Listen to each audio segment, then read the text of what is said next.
Շարունակում ենք աշխատանքը, կապը վերականգնվեց եւ այս պահին զրուցելու եմ Գյումրիի ժուրնալիստների ասպարեզ ակումբի ծրագրերի համակարգող Լևոն Բարսեղյանի հետ։ Պարոն Բարսեղյան, բարև ձեզ, շնորհակալ եմ միանալու համար։ Բարև ձեզ, շնորհակալություն։ Պարոն Բարսեղյան, երեկվանից ուշի ուշով հետևում եք, թե ինչ է տեղի ունենում, այսօր վաղ առավոտյան արդեն գիտեք Արագածոտնի թեմի առաջնորդ Մկրտիչ եպիսկոպոս Պրոշյանի նկատմամբ 2 ամսյա կալանք կիրառվեց, 1 ամսով էլ կալանավորվում է Մուղնիի Սուրբ Գևորգ եկեղեցու հոգևոր հովիվ Տեր Գարեգին Արսենյանը, մայրաթորն էլ տարածում է հաղորդագրություն, որ սա ճնշում է դարձյալ եկեղեցու վրա, լռեցնելու կոչ է եւ այլն, դուք ինչպես եք ընդհանուր առմամբ այս բոլոր գործողությունները ուրեմն նախորդին մեկնարկած գնահատում եւ մենք տեսանք նաեւ ՄԻՊ-ը որոշակի այսպես թերացումներ, թերություններ, ուրեմն խախտումներ էր արձանագրել, ուրեմն իրավապահների գործողություններում, համեցեք։ Շնորհակալություն։ ՄԻՊ-ը սկսեց որպես հաստատություն, որպես գրասենյակ կենթանության նշաններ ցույց տալ։ Ճիշտ ասած, ես զարմացա, որ կարողացել է ՄԻՊ-ը իր մեջ ուժ գտնել, հաստատությունը նկատի ունեմ, եւ հայտարարել, որ ուրեմն առանց քրեատատարվարական ընթացակարգերի պատշաճ պահպանման է իրականացվել երեկվա գործողությունները, ինչը ակնհայտ էր բոլոր մարդիկ, ովքեր զրկվում են ազատությունից իշխանության կամքով, այս դեպքում բերման են ենթարկվել կամ ձերբակալվել են, պիտի հնարավորություն ունենան տեղեկացնելու մերձավորներին կամ ում կկամենան փաստաբանին այդ մասին։ Երկրորդ, այդ մարդիկ ցանկացած մեկը, ով ուզում է լինի, շեշտում եմ, պիտի իրավունք ունենար եւ իրավունք ունենա մասնագիտացած պաշտպանության, փաստաբանական աջակցության։ Երեկվա առավոտվանից ահագին երկար ժամանակ լուրջ չի եղել այս մարդկանց կոնկրետ գտնվելու վայրի մասին, ենթադրություններ են եղել եւ ահա շատ ավելի ուշ միայն պարզ դարձավ, թե ովքեր են, ուր են տարվել, ինչու են տարվել եւ հաստատվեց նաեւ ՄԻՊ-ը փաստորեն Մարդու իրավունքների պաշտպանի գրասենյակը հաստատեց, որ այդպիսի խախտումներ են եղել, լավ է ուշ, քան ավելի ուշ, բայց թե այն գլխից էին կացել, որ Մարդու իրավունքների այս պաշտպանը անկարող է լինելու որակյալ արդյունավետ պաշտպանություն ցուցաբերել մարդու իրավունքների։ Մյուսը, որ անպայման կուզեմ շեշտել, տպավորությունն այն է, որ քաղաքացիական պայմանագրին եւ հենց վարչապետ Փաշինյանին իրավապահ մարմինները, որոնք այս գործողությունները իրականացրել են օրենսդրության խախտումներով, կարծես թե ինչ որ խոշոր մեծ վատություն են անում, դիտավորյալ են անում, թե ինչպես են անում, չեմ կարող ասել, բայց ակնհայտ է, որ նման գործողությունները, խախտումները, բերման ենթարկելը նկատի չունեմ, խախտումներով բերման ենթարկելը եւ այդ մարդկանց իրավունքները սահմանափակելը զգալիորեն վնասում են իշխող քաղաքական ուժի դիրքին, հեղինակությանը եւ այլն։ Եթե մի քիչ էլ առաջ նայենք, պիտի վստահաբար ասեմ, որ գալու է ժամանակ, որովհետեւ եկեղեցին տիրապետում է այդպիսի ֆինանսական միջոցների, առնվազն կոնե տեսանք, ինչ է բռնագրավվել, արգրավվել ներողություն գրասենյակից թեմի, եւ այդ միջոցները հաջողությամբ ծախսելու է մարդու իրավունքների այս խախտումների հետևից գնալու, մինչև մարդու իրավունքների եվրոպական դատարան հասնելու եւ այդ ազատություններից այդ մարդկանց զրկելու, այդ ժամանակավոր զրկման մասին է խոսքը, ոչ թե կալանավորման մասին։ Այդ իրավունքները խախտելու համար վնասի փոխհատուցման հասնելու եւ տվյալական ծախսերի փոխհատուցման հասնելու, ինչը հատուցելու է Հայաստանի Հանրապետությունը իր բյուջեից, այսինքն մեր բոլորի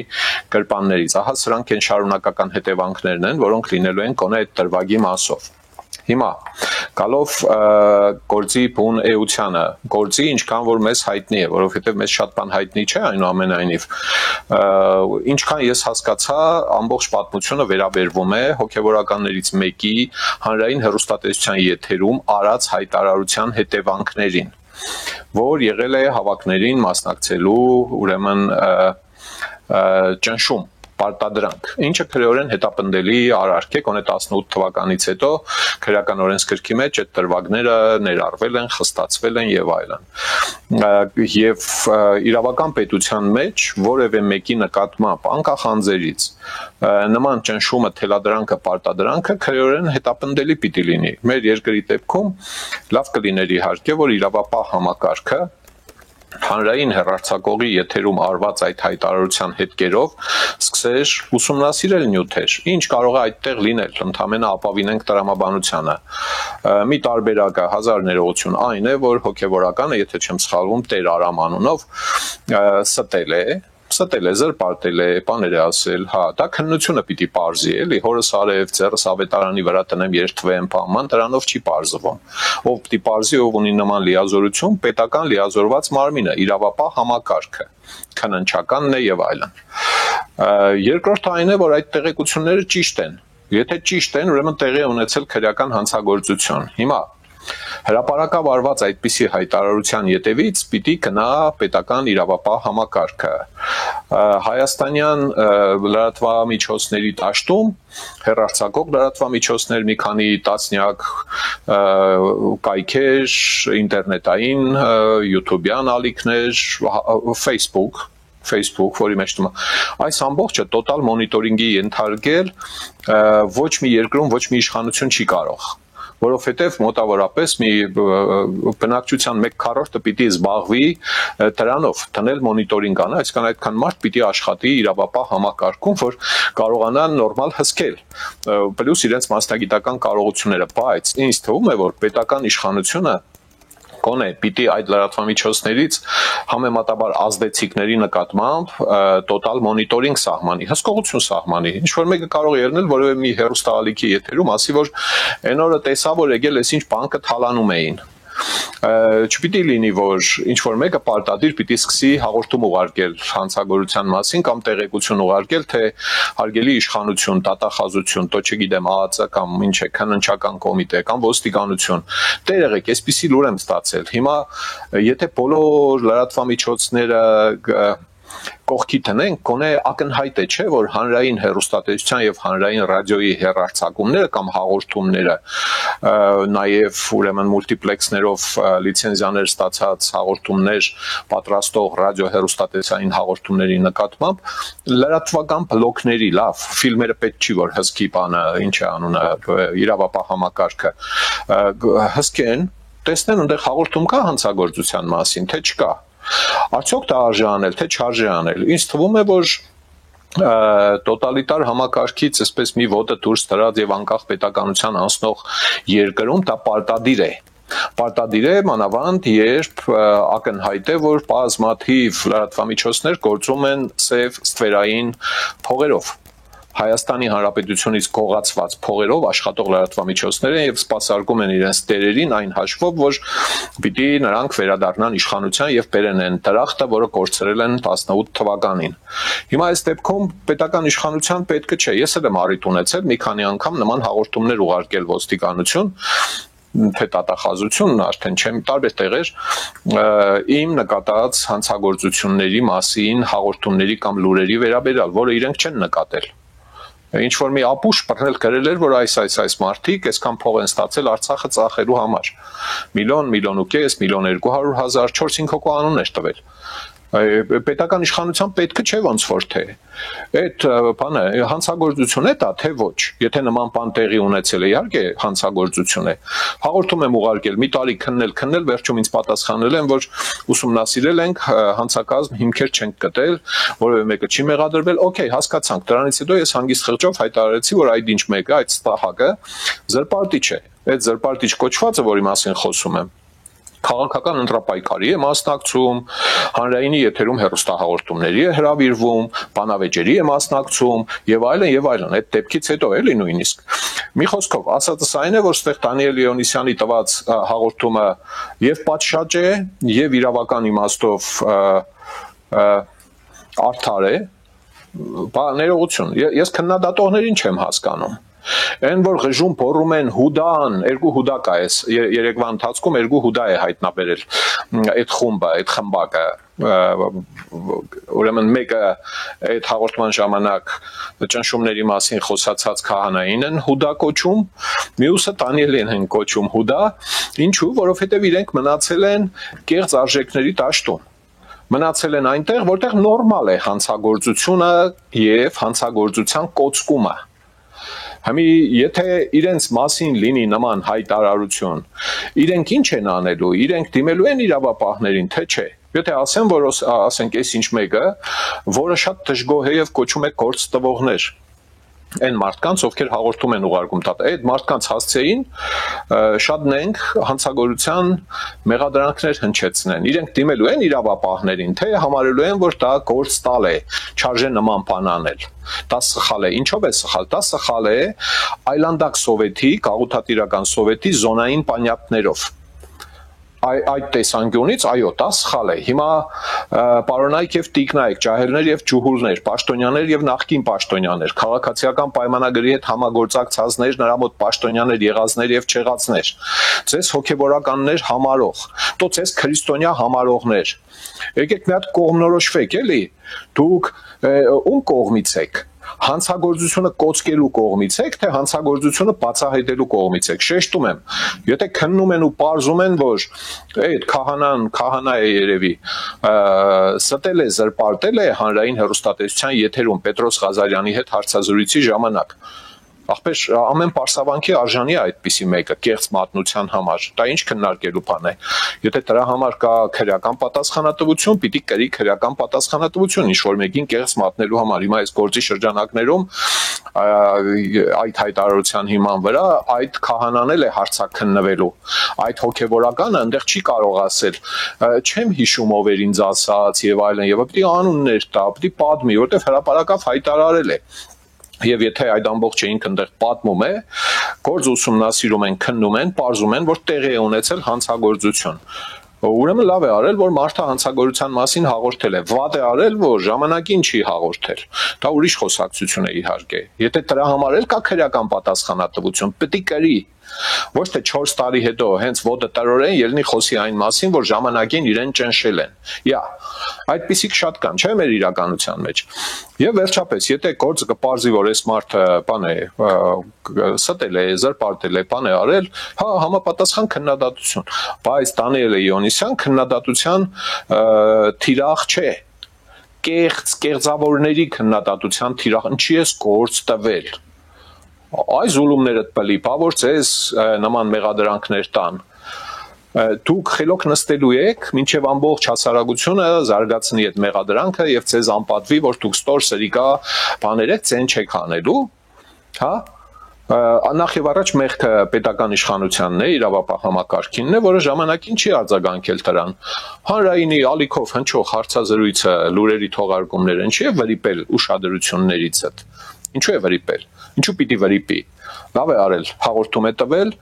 ճիշտ է անելու, որ հետո էլ տա, ես էլ նկատեմ նման բաներ պիտի հաղորդում տամ, բա ինչ անեմ, չհասկացանք։ Եվ վերջապես սա բացահայտում է երեկվա ղալմաղալը հուդայականությունը, то չգիտեմ, բանը հուդայականություն սխալ է իհարկե ասել, հա, հուդայացման երեկվա նարատիվները ինձ հուշում են հետևյալը, որ մեր հասարակությունը շատ լուրջ խրված մնում է այն կոնցլագերում, որտեղից իբր թե փորձում է դուրս գալ, ցավոք դա այդպես է։ Ես այնպես պատրանքներ չունեի, էլի, որ հաղթահարել է հանրությունը իր այդ վախերը, որ եկուս մյուս օր իրեն գործ տվող են ասելու, ինչ որ մեկը իրենց սիրելին է, եւ եթե ինչ որ մեկը այդ մարդու հաղորդումը ուղարկում է ոստիկանություն, պիտի անպայման անպատվի, այն որ դա անում են, ասենք, անհայտ մարդիկ կամ ինչ ասեմ, շարքային քաղաքացիներ, դա հələ մի կերպ կարելի է հասկանալ, բայց որ իրենց մտավորական եւ հոգեվոր կրթություն ունեցող կամ քրիստոնյա վերջապես էլի ազնիվ քրիստոնյա համարող մարդիկ են համարում հուդայություն, այս ինչ արեցիք։ Այս մեկը խոսում է մեր հասարակության մեջ լուրջ ճգնաժամի ու խնդրի մասին։ Այսինքն, եթե ձեր յուրայինին են կպնում, հա, այդտեղ ժողովրդավարություն պետք չի։ Այդտեղ իրավական հասարակություն, բոլորովին դրա կարիքը չկա։ Եթե ձեր թշնամուն են կպնում, լավ են անում, հերնել պիտի անիծեն եղած ժողովրդական եղած օրենքներով, նորմերով եւ այլն եւ այլն։ Եվ վերջինս սրա հետ կապված, անշուշտ միշտ մենք վերապահում պիտի ունենանք համանման գործերով, քննություններով, մեղադրանքներով, որովհետեւ դա իրավական համակարգը քննազատման չի ենթարկվել, չի մաքրվել։ Եսի ինչ հավեսի տեր մարդիկ են ձերբակալողները, բերման ենթարկողները, ճանապարհին այդ քահանային կամ ցուցարարին կամ ինչ-որ մեկին ծեծեցին, չծեծեցին, ճնշեցին, քրֆեցին, որը անապացուցելի է, հասկանում եք։ Տեղում խուզարկության ժամանակ ինչ արեցին, ինչպես արեցին, սա միշտ մնում է կասկածների դաշտում, որովհետև այդ համակարգը չի բարենորոգվել։ Եվ սրա թագուպսակը իհարկե տատական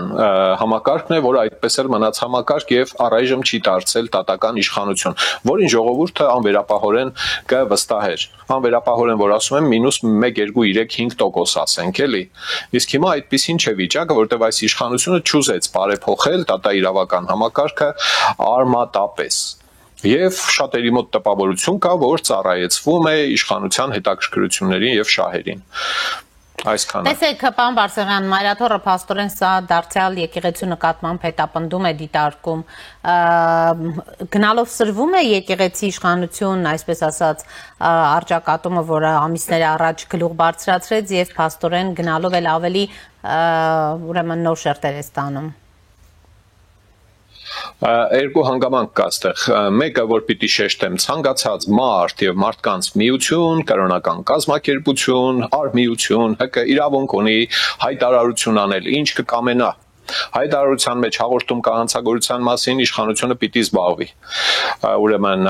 պարսավանք կա, իշխանությունը պիտի դասեր քաղի եւ այլն եւ այլն։ Այնպես որ կարող են օրական 35 հատ հայտարարություն անել, 460,000 հատ հայտարարություն անել։ Իրենց իրավունքն է, սա քննարկելու չեք։ Հիմա կանք սրա բանին, թե արդյոք սա խորացնում է ճգնաժամը կամ պայքարը եկեղեցու դեմ։ Եկեղեցու դեմ պայքար Հայաստանի Հանրապետության իշխանությունները չեն վարում։ Եկեղեցու դեմ պայքար որպես հաստատությունի նկատի ունեմ, էլի, հա, եթե հոգևորականը կներեք հանցագործություն է կատարել, ենթադրենք, էլի, որևէ երկրում վերանանք Հայաստանից եւ իշխանությունը գնում է այդ հանցագործության հետքերով։ Ով կարող է պարզել հանցագործություն եղել է թե չէ։ Արդար քննությունը կարող է պարզել, եթե մեկի դուրը չի գալիս այդ երկրում եւ ելնում ասում է, ահա, այս քահանային, այս թեմակալ առաջնորդին մեղադրանք ներկայացրեցին, ուրեմն սա պայքար է եկեղեցու դեմ, այդ մարդիկ մնացել են միջնադարում, մի քիչ ուշ միջնադարում, էլի, ասենք 16-17-րդ դարերի կողմերում։ Ինչու՞, հոգեվորականը անձեռն մխելի է։ Եթե այդպես է, ներողություն, ինչու տաքսիստը անձեռն մխելի չէ։ Այդ ով է ցես խափել, որ եթե մարդը հոգևորական է, չէ, ներողություն, եթե մարդը հայ առաքելական եկեղեցու հոգևորական է, հաստատ մաքրամաքուր անձնավորություն է եւ հանցագործ լինել չի կարող, այդ որտեղ է գրած։ Ինչ որ տեղ ունեք դա ամրագրած։ Եվ պարզ է, եթե միտեղ դա ամրագրած է, Աստվածաշնչում կամ չգիտեմ նոր կտակարանի վերջին թղթերում, մղտերում կամ սահմանադրության մեջ, օքեյ, դրանից հետո եթե որևէ մեկը եկեղեցականին կամ հոգևորականին ձերբակալում տանում է ոստիկանություն, ուրեմն դա ստացվում է, որ սա հանցագործություն է եկեղեցու դեմ, բայց մեր երկրի օրենքներով որևէ փաստաթղթով չկա եւ չի եղել, որ հայ առաքելական սուրբ եկեղեցին անձեռն մխելի է, որպես կրոնական կազմակերպություն չի կարող լինել այդպես։ Ում մտքով նման բան է անցնում, այս մարդը պետք է գնա բժշկի, ժողովուրդ ջան, ինչ ասեմ։ Եթե այդպես է, պիտի նույն իրավունքից օգտվեն մնացած բոլոր կրոնական, հասարակական միավորումները։ Այսինքն, եթե որևէ մարդկանց միավորում կապ չունի քանակը, 100,000 հոգի է, թե 3 միլիոն մարդ է, թե 4 հոգի է, պիտի օգտվի նույն իրավունքից։ Մեր երկրում նման բան չկա, կներեք, այս պրիմիտիվ պարզաբանումների մեջ մտնելու համար։ Չի կարող լինել նման բան։ Եվ եթե որևէ հոգևորականի հետ կապված կասկած կա, հիմքեր կան, то չգիտեմ, հաղորդում կա հանցագործության մասին, որը տվել է հոգևորականը հանրայինի եթերում, Դանիել Իոնիսյանը ընդամենը կրկնել է այդ հաղորդումը, ու Դանիելը չլինի Պողոս նեղնի, հա։ Հիմա այդ մարդկանց նկատմամբ իրավապահ համակարգը պիտի քննություն նախաձեռնի, թե չէ։ Ինձ վրա մի քանի հատ հաղորդում են գրել հանցագործության մասին, Շիրակի պետհամալսարանի հոգաբարձուների խորհրդի նախագահը հանցագործություն է արել, նիստերը վարելու ժամանակ անցել է իր լիազորությունները, չարաշահել է պաշտոնական դիրքը եւ քանի անգամ տարել են, հարցաքննել են, վերջում պարզել են, որ հանցակազմ չկա, բաց են թողել։ Հա, տեսել եք, որ տանելու կամ հրավիրելու ժամանակ ես ելնեմ ղժամ պոռամ, թե այս չհասկացա, հարցակվել եք Շիրակի պետական համալսարանի վրա, ինչ է թե հոգաբարձուների խորհրդի նախագահի մասին մարդամեկը կամ մի քանիսը հաղորդում են ղրկել քննչական կոմիտե։ Իրական բաներ եմ պատմում ես։ Հա, այնպես որ այս դեպքում այս ուրեմն քննությունը մեկնաբանել կամ նախորդ եղած քննությունները մեկնաբանել որպես հարցակում եկեղեցու վրա սխալ է։ Մյուսը, ի նկատի ունեմ նաև այն կուսակրոնության պատմությունը, տոմփելը, то չգիտեմ, կան ստուգեն, ես թալպատված եմ թե չէ, բան, այդ հիմարությունները բան մեկտեղ վերցրած, էլի հարցակում չէ հայ առաքելական եկեղեցու վրա։ Հայ առաքելական եկեղեցու վրա հարցակում եթե լիներ, ժողովուրդ ջան, գործունեությունը կկասեցվեր, կդադարեցվեր, ուրեմն բացարձակ անհիմն կերպով ամբողջ ուրեմն հոգևոր դասը բան կաներ, ինչ մեղադրանքներ եւ ուրեմն ձերբակալություններ եւ ազատազրկումներ կլինեին։ Քանի հոգևորական ունի հայ առաքելական եկեղեցին, ես ինչ իմանամ, իրենք երբ են թափանցիկ եղել։ Հիմա այդքանի միջից, ասենք, մեկը ազատազրկման վճիռ ունի, մյուսը դեռ քննության տակ է, ինչ է ահաբեկչության, զանգվածային անկարգությունների կազմակերպման բանով մեղադրյալ, հա, 3-1-ին են կալանավորել, այսօր հա կալանավորել են եւս 2 հոգու, այդ եղավ հարցակում հայ առաքելական եկեղեցու վրա, հա, այդ ինչ խելքով եք դուք դա հասկացել։ Հայ առաքելական եկեղեցու վրա հարցակում կլինի։ Կներեք, պարոն Բարսեղյան, հատկապես շեշտվում է Մկրտիչ Սրբազանի վեհափառ հայրապետի քրոջ որդի լինելու հանգամանքը եւ դրանով ճնշում են, նշվում է, որ ճնշում են գործադրում հենց վեհափառի վրա։ Ես մեղավոր եմ, որ այդ թեմի առաջնորդը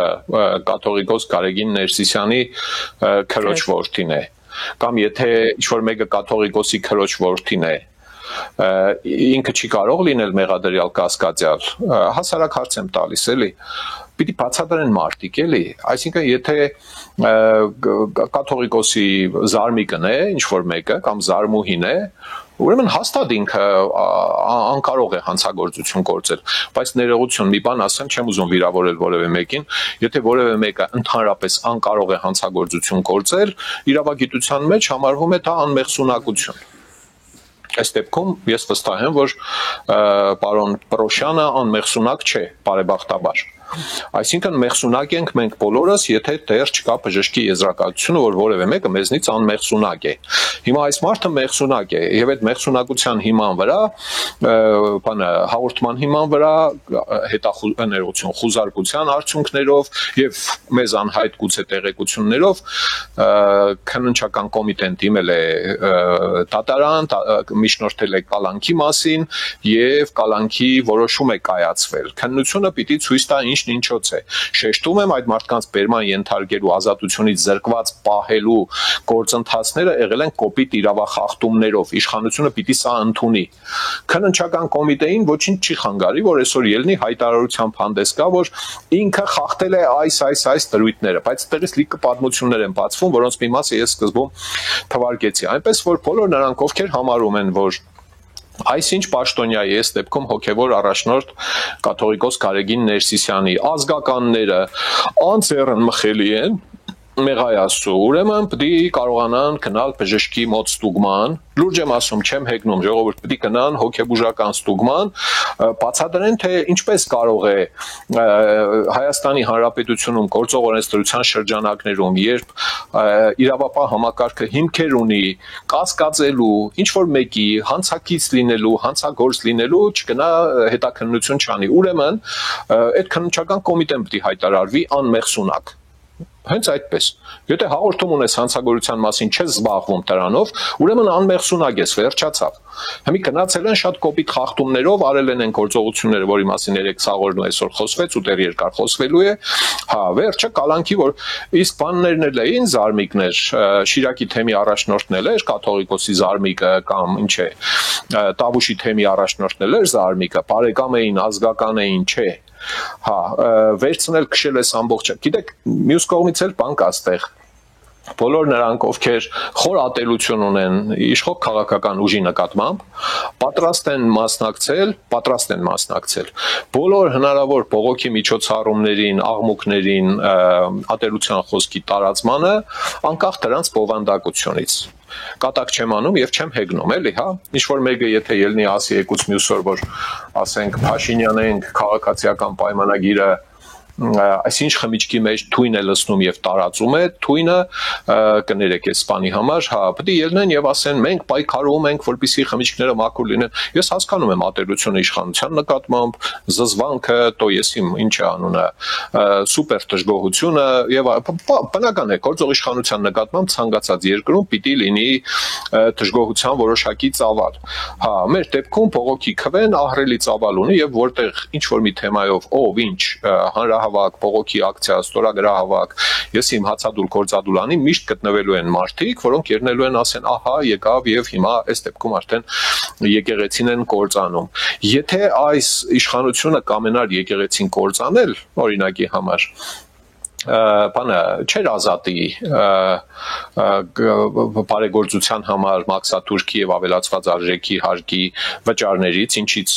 ազատված է, բարբերաբար ազատվում է, այսպես ասենք, էլի հայ առաքելական Սուրբ եկեղեցին, կասեր, որ բանը հավասար պետք է լինեք բոլորի հետ, էլի ատելություն չէ դա։ Ռուսական ցարի կերպ կվարվեր, ու կսկսեր արգրավել եկեղեցու ունեցվածքը, ենթադրենք, հա,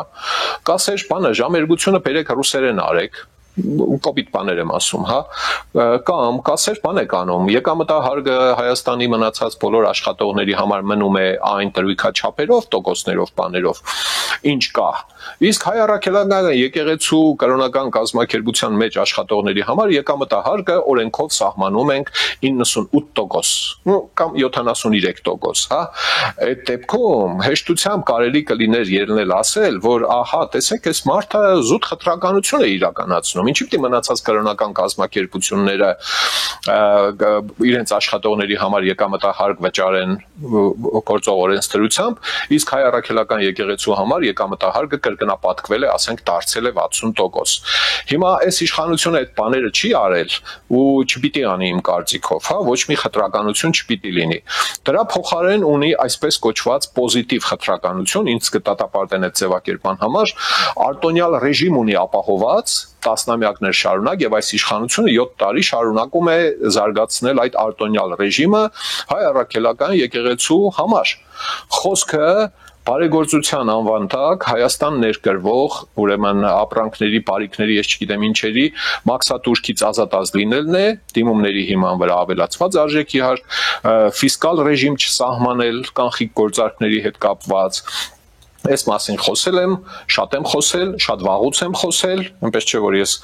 բանը այս անարդարության թեմ առաջին անգամ եմ խոսում։ Ինչու պիտի մոն վաճառողը այդ դրամի դիմաց չունենա հաշվիչ տրամարկղային կտոր։ Հա,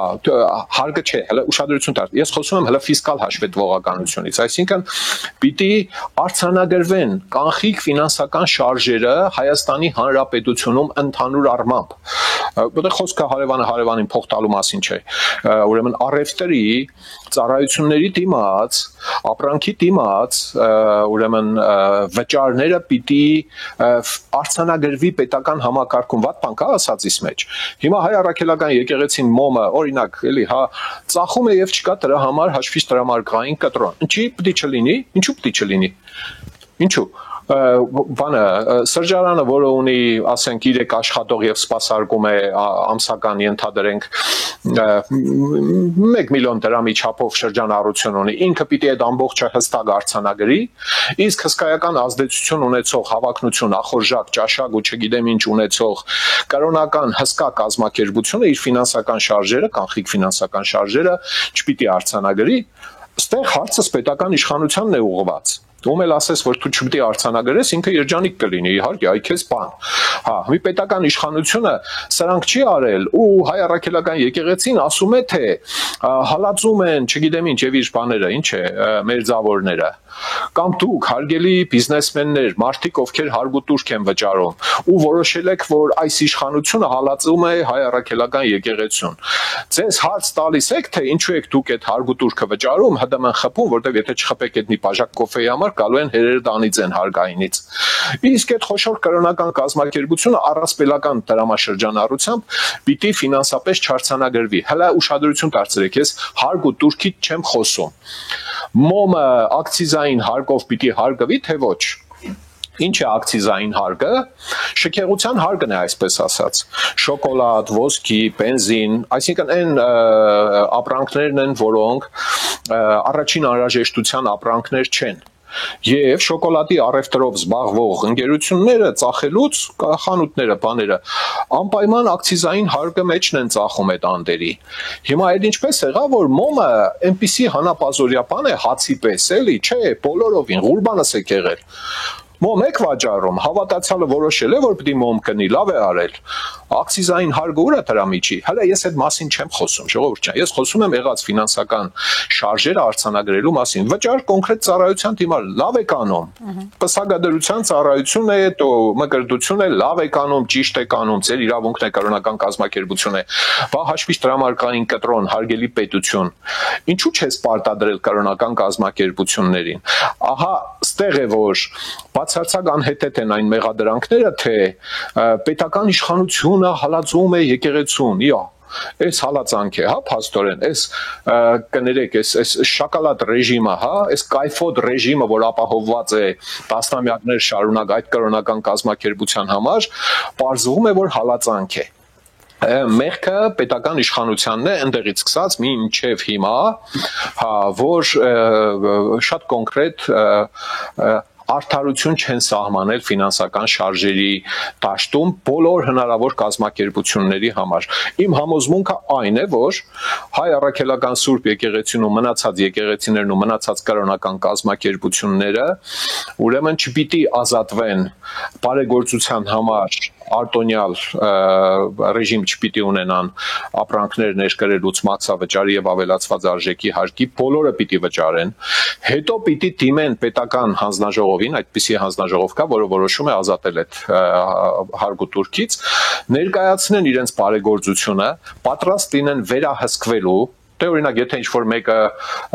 քար է ներկրում, որպեսզի մանկապարտեզ սարքի բարեգործական, որտեղ պիտի անվճար սովորեն երեխաները, դա ակնհայտորեն բարեգործություն է։ Ներկրում ես,